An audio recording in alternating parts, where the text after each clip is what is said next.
बड़ा अट्रैक्ट करता है म्यूज़िक किसी न किसी हवाले से। आज हम आपको अपने प्रोग्राम में दो ऐसी म्यूज़िकल पर्सनालिटी से मिलवाएंगे। एक तो हमारे जो पहले गेस्ट हैं उनका नाम और उनका थोड़ा इंट्रोडक्शन देती हुई चलूँ। अच्छा, बेसिकली दो गेस्ट हमारे प्रोग्राम में मौजूद हैं इस वक्त जो कि काविश बैंड के मेंबर्स हैं। एक तो वोकलिस्ट हैं और दूसरे जो हैं उनके गिटारिस्ट। जो वोकलिस्ट हैं जाफ़र ख़ुद भी बहुत अच्छा पियानो बजा लेते हैं, पियानिस्ट हैं और गाते बहुत अच्छा हैं। लेकिन कैसे गाते हैं इतना अच्छा, मतलब या तो सीखा होगा या तो उनकी जीन्स में जो है वो ये चीज़ें आई होंगी कि उनको अपनी फैमिली की तरफ से जो है ये इतना बड़ा टैलेंट मिला है और इनबॉर्न टैलेंट भी होता है। दोनों अगर मिल जाएं और उसके ऊपर उनकी ट्रेनिंग भी सही हो जाए तो कमाल की बात है ना। तो जाफ़र जो है उन लकी लोगों में शुमार किए जाते हैं जो कि एक म्यूज़िकल फैमिली से जिनका ताल्लुक़ है। नैयरा नूर साहिबा, शहरियार जैदी साहब, जिनके ये कुछ मेरा नहीं ख्याल कहना चाहिए, उनके तारुफ की ज़रूरत ही नहीं, इतने बड़े आर्टिस्ट हैं दोनों। उनके बेटे हैं नादिल, इनके भाई हैं। तो मुझे बड़ी हैरत हुई जाफ़र मतलब से मिलके। फैमिली में 4 लोग, एक तो खैर इनकी भाभी भी आ गई हैं अब जो नहीं गाती, लेकिन अदरवाइज 4 लोग, 2 बेटे, 2 माँ बाप जो है घर में, चारों की चारों गाते हैं, खूबसूरत गाते हैं, अच्छी आवाज़ अल्लाह ताला ने उनको अता की, कितनी बड़ी नेमत मिली हुई है उनको। तो जाफ़र से आज हम मिलवाएंगे जो कि काविश बैंड के वोकलिस्ट हैं और उनके साथ उनके साथी बैठे हुए हैं, उनके बचपन के दोस्त हैं माज मौजूद। और माज को दिखाएं ज़रा, इन दोनों को दिखाया नहीं अब तक जी। माज देखें, माज बड़ी खामोशी से बैठे हैं, लेकिन माज भी जो है छुपे रुस्तम हैं, बहुत अच्छे आर्टिस्ट हैं, बहुत अच्छे गिटारिस्ट हैं और बहुत सारे लाइव शोज़ कर चुके हैं और कामयाब शोज़ कर चुके हैं। अब ये दोनों मिलकर जो है कामयाबी के साथ अपना एल्बम लॉन्च करने वाले हैं अप्रैल और मई के दरमियान, और इंशाल्लाह बहुत अच्छा काम करेंगे हमारी दुआएं इनके साथ ही, क्योंकि दोनों आर्टिस्ट हैं। तो आर्टिस्ट जब प्रोग्राम में आते हैं तो हम भी बहुत खुश हो जाते हैं। मैं ज़्यादा बातें नहीं करी, इनसे मिलवाऊंगी आपको। आइए मिलते हैं, हम आपको मिलवाते हैं जाफ़र से और माज मौजूद से। अस्सलाम वालेकुम जाफ़र, कैसे हैं आप? ठीक ठाक हैं। और जनाब माज, आप कैसे हैं? मैं बिल्कुल ठीक है। अच्छा, माज की एक बात, मज़ेदार सी बात मैं बताना भूल गई। MBA किया हुआ है उन्होंने और ये म्यूज़िक की तरफ कैसे आ गए, अब शायद अपने बिजनेस को भी जो इसमें इन्वॉल्व करने के लिए नहीं जरूरत पड़ती है ना चीज़ों की। नहीं, वो बस घर वालों का प्रेशर था कि MBA करना है। वो एक्चुअली वो घर में जितने भी लोग थे, कजन्स, भाई, सब ने कुछ किया हुआ था, तो एक कांस्टेंट प्रेशर था कि आपने भी करना जरूरी है। सही। तो उनको ये तो पता ही नहीं था कि काविश बैंड के बाद ये क्या कुछ करने वाले हैं, वो उनको फ्यूचर नजर नहीं आ रहा था। उन्होंने सोचा कि नहीं, कुछ ना कुछ डिग्री होनी चाहिए। हाँ, अब आ जाएगा ना, है ना। अच्छा जी, सबसे पहले तो आप दोनों का बहुत बहुत शुक्रिया, आप प्रोग्राम में आए हैं और प्यारी प्यारी बातें होंगी म्यूजिक की। तो बहुत अच्छी हमारी दोपहर, जो सुबह जो भी है, जिन लोगों की सुबह जिनकी दोपहर वो अच्छी गुजरेगी। अच्छा, तो जाफ़र कैसे, ये बचपन से ही आपको, तो खैर पूछने की जरूरत ही नहीं है, आपको तो बचपन से ही माहौल मिला होगा। बस जी, म्यूजिक तो बिल्कुल ऑब्वियसली फैमिली में ही था। इसलिए this was nothing new to me. लेकिन गाना मेरे लिए was a new thing because ये तकरीबन 3-4 साल पहले मैंने प्रॉपर्ली शुरू किया था। उससे पहले आई डिडंट इवन नो कि मैं गा भी सकता हूँ। अच्छा, आपकी अम्मी को पता होगा, लेकिन जिस दिन आप रोए होंगे ना पहले, वहाँ क्या होगा, तभी सुरीले होंगे, पता चल गया होगा उनका। ये इसका मैं कह नहीं सकता। वैसे किसने बताया, आप किसने ये इंकशाफ किया कि आप गा सकते हैं, या आपको खुद को पता चला? ये खुद ही हुआ था एक टाइम पे आके, बिकॉज शुरू में व्हेन वी स्टार्टेड ऑफ तब माज गाते थे and I was just accompanying him on the keyboards और द पियानो व्हाटएवर। अच्छा, ये तो बड़ा एडवांटेज है कि दो लोग गाते हैं आपकी बैंड में। बिल्कुल। तो उस टाइम पे ऐसा था बिकॉज वो उस वक्त वो आवाज़, वैसे भी वो जो डुअल, एक टीनेज टाइम में जो लड़कों की आवाज़ चेंज हो रही होती है, तो उस पीरियड में से भी जो मैं गुजरा था, तो उस टाइम पे तो आई थॉट कि मैं बिल्कुल भी इस काबिल नहीं हूँ कि गाया जाए। तो मैंने उस वक्त तो परसू नहीं किया।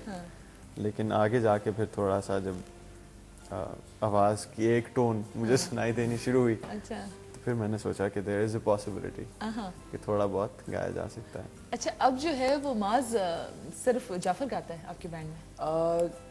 नहीं, वो एक्चुअली जितने भी गाने हमारे एल्बम में, उनमें बैकिंग वोकल्स और हारमोनीज वो मैंने की हुई हैं। मतलब को वोकलिस्ट मेरे साथ माज हैं। 1-2 गाने ऐसे हैं जिनमें हम दोनों ने साथ गाया है, बाकी हारमोनीज होती हैं तो वो सारा माज हैंडल करता है उस पार्ट को जितना है। अच्छा, आपका तो खैर अभी भी बना है, आपका बैंड जो है बनी, लेकिन बहुत सारी बैंड्स बनती हैं, टूट जाती हैं, ये पता नहीं क्यों होता है। आप अल्लाह करे आप लोगों की दोस्ती कायम रहे इंशाल्लाह।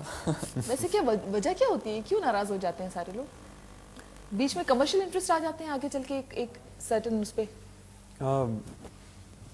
नॉर्मली हमारे साथ हमारा बैंड भी मेरे ख्याल में कोई 5-6 फेजेस में से गुजरा है जहाँ पे we had numerous people coming in and going out, लेकिन उनके लिए रीजंस उनके ऑल्टरनेट करियर्स थे। तो नॉर्मली ये भी एक वजह होती है कि लोगों के करियर्स कुछ और होते हैं, वो बेसिकली म्यूज़िक को जस्ट एज अ हॉबी ले रहे होते हैं, फिर एक पॉइंट पे आके जब वो बहुत सीरियस हो जाता है तो फिर वो कहते हैं कि अब इसको साइड पे रखें। अच्छा जाफर, आपने क्या किया हुआ है, क्या पढ़ा है? मैं तो जी अब I am just trying to get rid of my bachelors somehow trying to get rid of my bachelor's, my god, big time, because वो जब से क्योंकि मैंने कमर्शियल काम भी शुरू कर दिया था साथ ही बैंड के अलावा। अच्छा, तो उसमें ये होता है कि बहुत सारी जगह ज्वाइन की, उसके बाद छोड़ दिया बिकॉज वो कोप करना दोनों के साथ at the same time was very difficult. तो मैं कोशिश कर रहा हूँ कि किसी तरह चल जाए सिलसिला। अच्छा माज, आपने जब शुरू किया ये गाना वाना तो बकौल आपकी फैमिली चाह रही थी कि आप एमबीए करें और सब पढ़े लिखे फैमिली में जी। तो ये फिर कैसे आने दिया गया? छुप छुप के करते थे ये सब कुछ? नहीं, स्टार्टिंग में इनिशियली जब हम स्कूल और कॉलेज में होते थे तो उस वक्त तो बहुत मुश्किल होता था, क्योंकि नॉर्मली आप जब म्यूजिक करते हैं तो वो काम रात को देर हो जाती है कभी कभार, तो घर में एक बड़ा इशू होता था कि आपने 11 बजे के बाद नहीं आना। ये कहाँ गए थे क्या, मतलब लिटरली वो उनको उस वक्त तो ऑब्वियसली वो इतना ट्रस्ट का वो नहीं था, क्योंकि कभी टीवी में भी नहीं आए थे, उन्होंने कभी कुछ सुना भी नहीं था, तो फिर वो हमेशा डाउट करते रहते थे कहीं और जा रहा है कुछ। बट ऑब्वियसली अब तो खैर जिस तरह इन्होंने अभी कहा कि trying to get rid of it, मैं भी बहुत मुश्किलों से बस किसी तरह हो गया, शुक्र है। अच्छा, आप लोग को अगर बचपन में पूरा ऑप्शन दिया जाता, आपको जितना पैशन है गाने का या म्यूजिक से, तो क्या आपने जो कुछ पढ़ा है वही पढ़ते या कुछ और करते?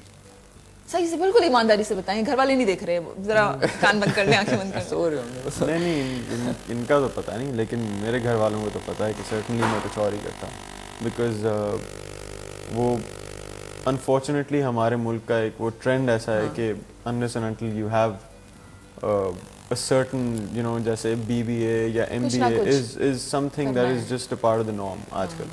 मतलब आपको यहाँ पे ऐसा नहीं होगा कि अगर जैसे अक्सर हम लोग म्यूजिशियंस आपस में बैठ के बात करते हैं तो वो यही बात हो रही होती है कि अगर यहाँ पे किसी ने म्यूज़िक की डिग्री भी ली हुई है, कोई बाहर से अगर 3-4 साल की डिग्री भी करके आया है, तो यहाँ अगर आपसे कोई पूछेगा जी कि आप क्या करते हैं, और वो कहेंगे जी मैं म्यूज़िक करता हूँ। अच्छा, अगर कोई बाहर से वाकई में डिग्री लेकर आ जाए तो क्या यहाँ पे उसको कोई जॉब मिल सकती है म्यूजिक की फील्ड में? म्यूजिक की फील्ड आई डाउट इट। सिर्फ ये कि वही मैं, दैट्स द ओनली प्रॉब्लम ना, कि यहाँ पे उस तरह देखा नहीं जाता म्यूजिक को जिस तरह बाकी दुनिया के। इसका मतलब है हमारे पेरेंट्स तो सही है ना, फिर कोई सिक्योरिटी नहीं है म्यूजिक की, तो फिर क्या वो तो कहेंगे कि MBA करें, आप ये करें, फलां करें। लेकिन ले दे के फिर भी बात हो जाती है कि बहुत सारे बैचलर्स और मास्टर्स डिग्री होल्डर्स ऐसे भी हैं जिनके पास कोई काम नहीं है। तो ये है कि I don't think having a certain degree makes any difference unless and until you are dedicated with whatever you are doing. अच्छा माज, आप बताएं, क्या इंसान को अपनी सारी कश्तियां जला के एक ऐसे जगह कूदना चाहिए जिसका आपको बहुत शौक है, आपको पता है इस आग में कूदूंगा भी तो मैं कुछ ना कुछ बन के निकलूंगा, या साइड में जो है कुछ ना कुछ पढ़ के फिर स्पीड में आना चाहिए? नहीं, एक्चुअली मैं तो ये ख्याल रखता हूँ कि अगर आप if you believe in yourself, मतलब अगर आप पे अपने आप पे इतना कॉन्फिडेंस है कि आप कोई चीज़ कर सकते हैं, तो फिर आप चाहे कुछ भी हो, आपके पास कोई डिग्री भी ना हो, आप कुछ भी कर सकते हैं। You'll make it. सीरियसली वो सिर्फ पॉजिटिव एक थिंकिंग होनी चाहिए और एक डिटर्मिनेशन होनी चाहिए, आई गेस। उसके अलावा तो आप स्काई इज द लिमिट। तो अगर ये तो काविश तो खैर बहुत अच्छा बैंड है, उन तमाम लोगों के मुकाबले में इनको आता है म्यूज़िक की समझ है, लेकिन अगर आपके पास MBA की डिग्री नहीं भी होती तो भी आप इतने कॉन्फिडेंट होते? MBA का वैसे म्यूजिक से तो कोई ताल्लुक नहीं है, वो हमेशा। अरे बहुत बड़ा ताल्लुक है। अब म्यूजिक कोई नहीं सुनता जब तक उसकी सही मार्केटिंग ना हो, सही प्रेजेंटेशन ना हो। एक छोटी सी ब्रेक ले लेते हैं, ये बड़ी मजे की बात है, इस पर भी बात करेंगे।